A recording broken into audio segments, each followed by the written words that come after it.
Joining our conversation, Congresswoman Jasmine Crockett, Democrat of Texas, Kathy Amon, and Tim are all still with us. Congresswoman, I saw that your colleague, Democratic Congressman Jared Moskowitz, is the first Democrat to join the House DOGE caucus, says he's open to having conversations.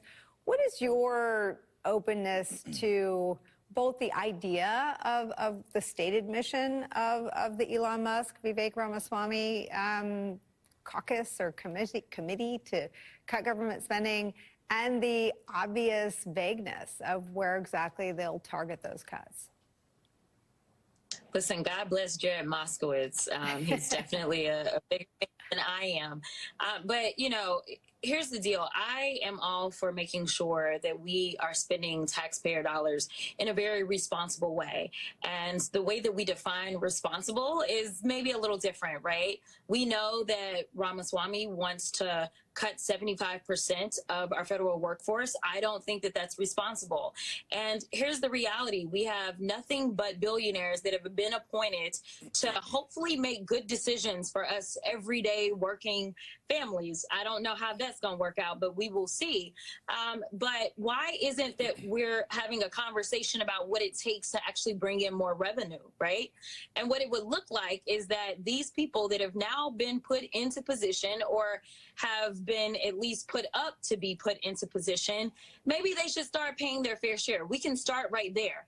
Instead of looking for cuts to things such as PBS or looking for cuts to things such as SNAP benefits, or looking to make sure that we cut down on the workforce for Social Security, or maybe even cutting back on Social Security. Maybe we should start with making sure that we have more income coming in. And I can guarantee you, Elon Musk has a few extra dollars that he could lend to help this country out. I mean, he is, it always sounds like a line in a beer commercial, but he is the world's richest man. But he also has a lot of conflict with the federal government, where he now has this massive responsibility. This is reporting from the New York Times. Quote, Mr. Musk's rocket company, SpaceX, effectively dictates NASA's rocket launch schedule. The Defense Department relies on him to get most of its satellites to orbit. His companies were promised $3 billion across 100 different contracts last year with 17 federal agencies. His entanglements with federal regulators are also numerous and adversarial. His companies have been targeted in at least 20 recent investigations or reviews, including over the safety of his Tesla cars and the environmental damage caused by his rockets. That's reporting in the New York Times, I think, before this appointment was made.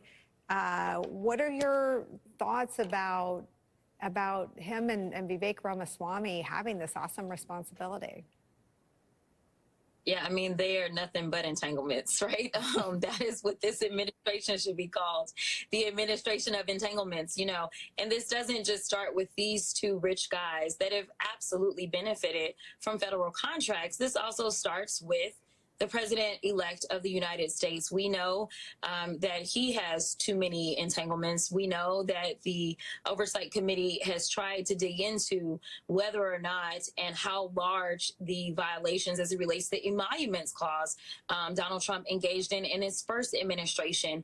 We also know that almost on the day after his son-in-law left the White House, he was then taking foreign dollars, seemingly probably because of his association with the White House, right? So we have nothing but conflicts, but I don't think that this administration cares about conflicts. We know that the Supreme Court has empowered them to literally do whatever they want to. So conflict or not, you know, these guys are playing fast and loose. And unfortunately, with the election that we just had, it's almost as if the American people don't care if they play fast and loose, because we already knew that Donald Trump was a fraudster who surrounded himself with a number of criminals, which is why he ended up handing down so many pardons to people within his inner circles. It wasn't those people that we know historically have had issues with the criminal justice system, because they have been targeted.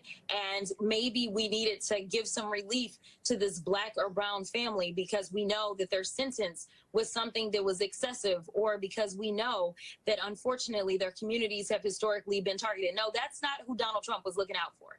He was looking out for his inner circle, and that is exactly who he's looking out for now. I would hope and wish the best for this administration because I love this country. But I am telling you right now, I didn't have faith in him when he was running his campaign. And based upon the people that he is trying to put into position, I am having even less faith that this guy cares about us, the regular schmegular United States citizens. Eamon, you tried to get at this issue of conflicts of interest, which, I mean, I try to mark the ways in which Trump 2.0 is so different from the first Trump presidency. One of them is there's not even a pretense that there aren't financial benefits to being associated in this Trump administration. Let me play your question and answer with Vivek on the issue of conflicts. I think that anybody who's offering, this applies to me, applies to anybody else in government too, is anybody who's offering recommendations, you should always have a skeptical lens to look at what are their motivations for making that recommendation. I say that's the best advice I'd give the public always. Be skeptical of when somebody's making a recommendation. That being said, apply that standard 360 degrees. What do we have today? You have regulators who are regularly joining the industries that they regulated. Is that a conflict of interest when they were making that decision as a regulator? Absolutely. So I would just say apply that standard 360 degrees. Apply that. I mean, I guess the problem with that is they're not applying it in either direction, at least as of yet. Yeah, I mean, look, Elon Musk, as you've been saying, is a billionaire. He gets a lot of federal contracts, and he's going to be deciding which federal contracts are wasteful. Do you think he's going to decide, that his own federal contracts are the ones that are wasteful? We'll wait and see. The Congresswoman mentions revenue, though, and that's an interesting one. I've got a story out that just posted while we've been on this segment on CNBC.com about the tens of thousands of American millionaires who the IRS has discovered are simply not filing tax returns at all with the IRS in violation of their tax obligations. That is a huge brazen tax dodge by a lot of wealthy Americans. I mentioned that story to Vivek Ramaswamy yesterday when we were talking off stage to gauge his interest in that. He seemed interested in the idea of going after some of those folks. We'll see if they embrace the idea of getting more revenue from, blatant tax dodgers as the ones that we're talking about in the story on CNBC.com right now. Usually, though, Republicans don't like anything that even smells like a tax increase. So anything that's about tax enforcement might be radioactive on the Republican side of the aisle, and they might not be able to raise revenue either when it comes down to it. We'll see. I mean, Tim, there's some sort of dissonance, right? I mean, Trump, who the first time rode this wave of almost like a slice of the Bernie coalition, is now out of the closet as a billionaire bro. These aren't even like tech bros. These are the billionaires clubs. Do you think are any laws of political gravity that still apply to him around these issues? I do. I do. I mean, I know you want to say no to that answer, right? It's like how does he win again? But I've always thought this, going all the way back to 2016 when Democrats were asking for advice, in the super PAC and that campaign, the Hillary super PAC. And I was like, what people have not been able to get to stick to him is the way that his decisions hurt real people. And that happened in his private sector life. And I don't think that anyone on the left or on the never Trumpers, none of us have done a particularly good job of making that case repeatedly. That feels like the distant past now.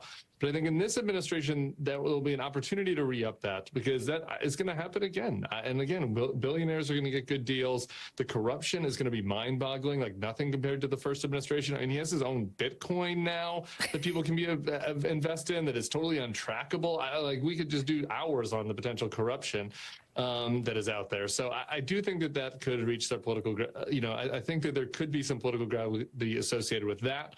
And, the one other thing, if we're talking positive for a second, is I just look at this DOGE commission and they say there's some easy low-hanging fruit from there. That New York Times report says $3 billion is going to Elon Musk companies. Boom, just lop off 75% of that. Right there. Across the board, cool right? 2 billion plus. Yeah, right there. I think Elon could kind of be the tip of the spear on this. Okay, so Congresswoman, you have an opportunity to pitch it. Apparently, since we've been having this conversation, Elon Musk and Vivek Ramaswamy have left the Capitol, and their parting words were that they, quote, want to meet with Democrats next time. Would you meet with them? Oh, I would meet. Now, I don't know that they want to meet with me, but I would absolutely. listen, if they are going to have this little DOGE commission or whatever it is that they are calling, I absolutely want to understand as much about it as I can so that I can report back. It's kind of like that time that we had to go and see the January 6ers at the jail. I had to show up to make sure that the truth was going to be reported. So absolutely, come and see me, guys, and let's have a talk so I can make sure that the truth is in the atmosphere. But I do want to point out something that was mentioned, which was about the revenue. This is something that we talked about in the Oversight Committee because, as I have stated over and over, the Oversight Committee is to make sure that we are getting rid of waste, fraud, and abuse in our government. And one of the things that we talked about is the fact that they continuously defund the IRS. We know that right now the IRS is actually at a record low as it relates to how much money they're getting. I want to say the amount of money that they're getting right now for their employees is around the levels that it was in the 1970s. And what I argue all the time is that we have a few more people in this country. And so absolutely, we should not be at the levels that we were at in the 1970s. And what we consistently hear from the IRS is that they go after the little guy. They go after the guy that's making $50,000 and $60,000 and $70,000 a year, and they're attacking them for not paying their taxes and things like that, because they don't have the support that they need to be able to go after these big guys, because they say, well, their taxes are too complicated, and they continuously push to defund the IRS. I think that was Trump's mantra, Congresswoman, right? in this story we're talking about, I hate to interrupt. I was just going to say, Congresswoman, in this story that we're talking about that we just posted, we're talking about people making $1 million a year or more, $5 million a year or more, who are simply just not filing their tax returns with the IRS. And there's a whole lot of reasons, presumably, why some of them are doing that. Some of those reasons could be legitimate, like sickness and other things. But there's a lot of tax avoidance going on, and it's not complicated. It's not these, esoteric strategies where they're sending the money to Ireland and then back and all this kind of stuff. They're just not filing their returns. That seems to be, some low-hanging fruit that somebody could go after if they wanted to. But the IRS just hasn't had the funding, and the Department of Justice just hasn't had the appetite, because these are just misdemeanors. It's kind of small potatoes for them. So a lot of these guys have gone unpunished for years. All right, so we'll see. Unless your last name is Go ahead. Go ahead, Jasmine. No, I was saying, unless your last name is Biden, then yes, we've got an appetite to figure out, what's been going on with your taxes, even after you have entered into an agreement and paid your taxes. You can maybe face a felony, which is something that typically is not done by the Department of Justice. I just wanted to add that point. Well, I'm glad that you did. Congresswoman Jasmine Crockett, Tim Miller, Katty Kay, and Eamon Javers, thank you all so much for starting us off on this. I feel like this will be a target-rich environment for news, if nothing else.